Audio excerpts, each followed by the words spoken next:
कि बड़ी सिविल नाफरमानी की बातें की गई और आज से नहीं की जा रही, बड़े अरसे से की जा रही हैं। बहुत कुछ कहा जा रहा है। आपको पता होगा कि IMF के सामने मुजाहरे किए गए, वर्ल्ड बैंक के सामने मुजाहरे किए गए, खतूत लिखे गए और ये कहा गया कि पाकिस्तान को जो है वो आप जो पैकेज है वो ना दिया जाए, उसकी इमदाद ना की जाए, उसको रेस्क्यू ना किया जाए। और ये मैंने वाहिद मुल्क देखा है जिसके बसने वाले, रहने वाले बैरून मुल्क जाकर अपने ही मुल्क के खिलाफ साजिश कर रहे हो। शायद दुनिया में कोई और मुल्क मैंने नहीं देखा। लेकिन इन तमाम तर रेशा दवानियों के बावजूद, खतूत लिखने के बावजूद, लॉबी जो फर्म थी उनको हायर करके कांग्रेसमैन के जरिए पाकिस्तान की इकॉनमी के ऊपर हमलावर होने के बावजूद आप रिजल्ट देखें इस पिछले 10 महीनों का, 8 महीनों का, वो मैं आपके सामने रखना चाहता हूं। अगर किसी जगह मैं एग्जैजरेट कर दूं तो अपने सवालात में मुझे वो तस्सीह भी कर दीजिएगा ताकि मेरी भी तस्सीह हो जाए और आवाम को भी हम कोई ऐसा झूठा बयानिया जो है उसको बनाने की हम कोशिश ना करें। सबसे पहली बात कि पाकिस्तान की 76 साल तारीख में जो तरसीलात ज़र है, यानी बाहर से भेजने वाला जो सरमाया है पाकिस्तानियों का, वो पिछले जनवरी से नवंबर तक 21 अरब 70 करोड़ डॉलर है। 21 अरब 70 करोड़ डॉलर, जिसके अंदर 7 से 8 अरब डॉलर जो है वो सऊदी अरब से है। 21 अरब 70 करोड़ डॉलर और जिसमें से 7.5 अरब डॉलर जो है वो सऊदी अरब से है, 6 अरब डॉलर UAE से है, 4 अरब डॉलर जो है वो UK से है, 3 अरब डॉलर जो है वो पूरे यूरोपियन कंट्रीज से है, फिर इसी तरह मिडल ईस्ट की बाकी कंट्रियों से। ये सारा मिला के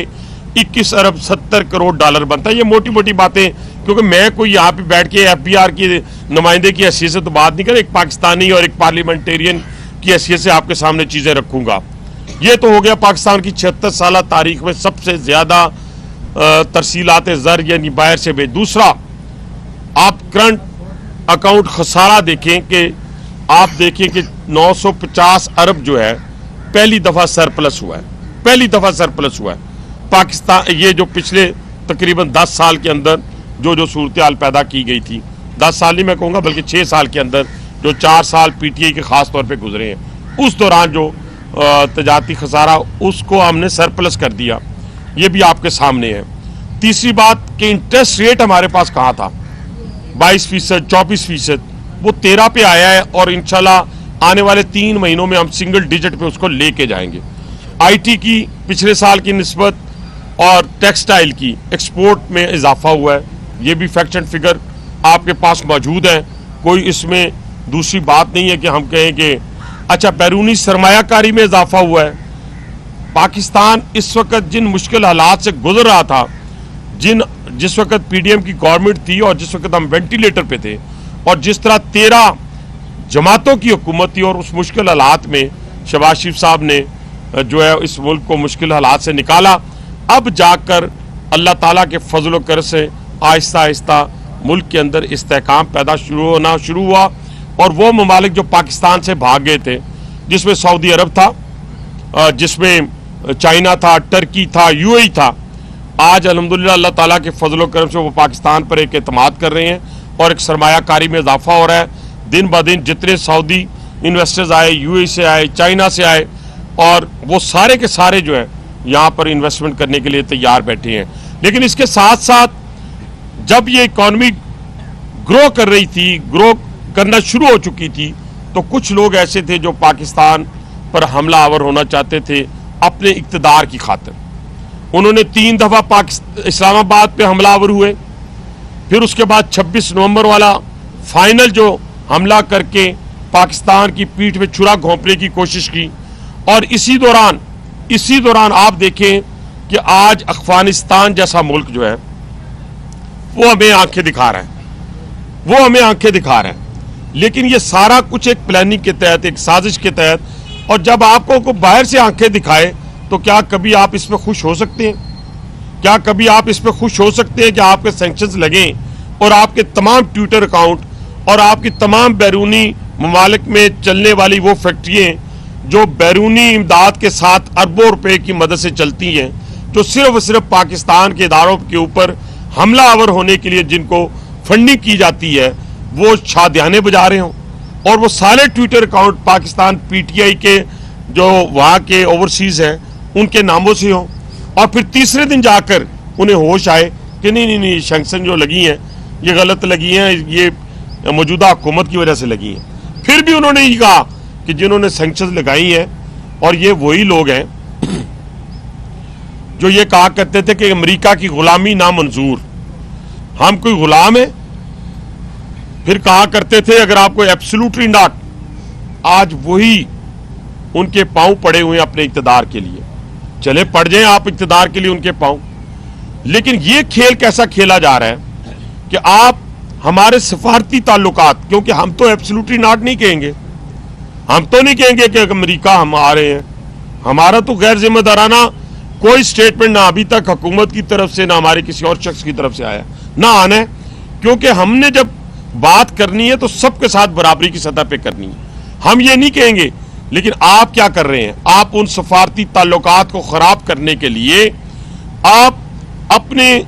ट्विटर अकाउंट से गलत बयानी से कभी आप 26 नवंबर में 8000 मिसिंग पर्सन का जिक्र करते हैं, कभी आप 2000 लोगों का मरने का जिक्र करते हैं, कभी फेक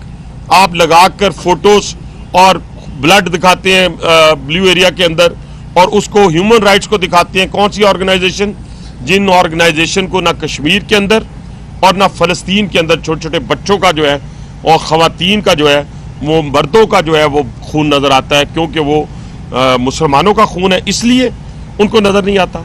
और आता क्या है, उनको ट्वीट करके उनको साथ ऐड करते हैं, उसको कहते हैं कि पाकिस्तान में ये वायलेशंस हो रही हैं, और फिर तमाम जो अमेरिकन कांग्रेसमैन हैं उनके साथ टैग करते हैं, अपने ट्विटर को टैग करके कहते हैं कि ये चीज़ें सफारती ताल्लुकात को जी पाकिस्तान के फलां ने ये कह दिया। इंशाल्लाह ताला हम सबके साथ बराबरी की सतह के ऊपर। और दूसरी बात, पाकिस्तान का एटॉमिक प्रोग्राम हो या मिसाइल प्रोग्राम हो, ये ना मेरी हुकूमत का है ना किसी स्टैब्लिशमेंट का है,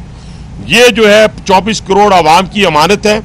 इसके ऊपर कोई कंप्रोमाइज नहीं होगा, किसी जगह नहीं होगा। लेकिन आप तो यहां तक कह आए हैं कैलिफोर्निया प्लान के अंदर कि हाँ जी आप हमें इक़्तिदार में ले आए, हम आकर पाकिस्तान के अंदर, और ये बानी पीटीआई ने एक दफा नहीं कहा, याद होगा जब वो इक़्तिदार में थे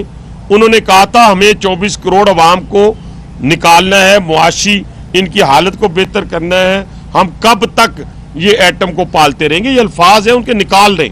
लेकिन मैं आपसे निहायत ही हम्बल मैं आपसे रिक्वेस्ट करूंगा पूरी कौम को कि इस वक्त हमने जो इस वक्त साजिश है पाकिस्तान के खिलाफ, उसको हमने भांपना है। हम सियासत करते रहेंगे इस पाकिस्तान के अंदर। मैं तो मुज़ाकरात की बात हमेशा की जाती रही, मेरा स्टांस डे 1 से एक ही है, और अब अभी भी आपने देखा होगा कि मैं अपने स्टांस से एक लम्हे के लिए पीछे नहीं हटा। मैंने कहा कि 9 मई के जो मंसूबा साज हैं, जो मास्टरमाइंड हैं, जब तक वो मंतकी अंजाम तक नहीं पहुंचते तो ये जो सजाएं हुई हैं इनको तो इनके ज़हनों को परगंदा किया, इनके ज़हनों को ख़राब किया। किस तरह? जिस तरह एक सुइसाइडर तैयार किया जाता है, सुइसाइडर तैयार करने वाला शख्स भी उतना ही मुजरिम है, उसका हैंडलर, उसका सहूलतकार और सुइसाइडर, ये सारे के सारे, बल्कि सुइसाइडर का जुर्म कम है, बल्कि जो उसको तैयार करता है उसका जुर्म ज्यादा है। इसी तरह 9 मई और 26 नवंबर वाले दिन जो खून की होली खेलने का प्लान किया गया था, उसके जो मंसूबा साज हैं वो जब तक मंतकी अंजाम तक नहीं पहुंचते, बानी पीटीआई की इस ख्वाहिश का भी पालन कर दिया गया है कि वो बार बार फुटेजेस का जिक्र करते थे, और वो फुटेजेस के साथ सबको सजाएं दी गई हैं। लेकिन ये सजाएं उस वक्त अपनी असल हैसियत पाएंगी या जस्टिफाई करेंगी जब इनके मंसूबा साथ, जिसमें बानी पीटीआई शामिल है, मैं तो कहता हूं जिससे प्रेस कॉन्फ्रेंसेस करवाई गई और उनको छोड़ा गया, वो भी उन मंसूबा साजों में शामिल थे और उनको भी वही करार वाक़या सजा देनी चाहिए। और तीसरी बात जो मैं बात बड़ी इंपॉर्टेंट करने जा रहा हूं कि एक तरफ आपको ये सैंक्शंस की बात की जा रही है, दूसरी तरफ आपको शाम मॉडल के ऊपर परखा जा रहा है, आपको इराक मॉडल के ऊपर परखा जा रहा है। आपको याद होगा, पूरी कौम को याद होना चाहिए, ये जो नौजवान नस्ल है शायद उसको तो पता भी नहीं कि पाकिस्तान के एटमी प्रोग्राम की आबियारी किस किस ने कब की। इसकी बुनियाद जुल्फ़िकार अली भुट्टो ने रखी, मियां मोहम्मद नवाज शरीफ साहब ने धमाके किए और इसके दरमियान जितने लोग हुक्मरान आए, ख्वाह वो डिक्टेटर थे, ख्वाह वो कोई भी थे, सिविल हुकूमतें थी, सब ने इसकी हिफाजत की। और उस वक्त 79 के अंदर इजरायली जो वजीर आजम था उसने कहा कि पाकिस्तान इस्लामिक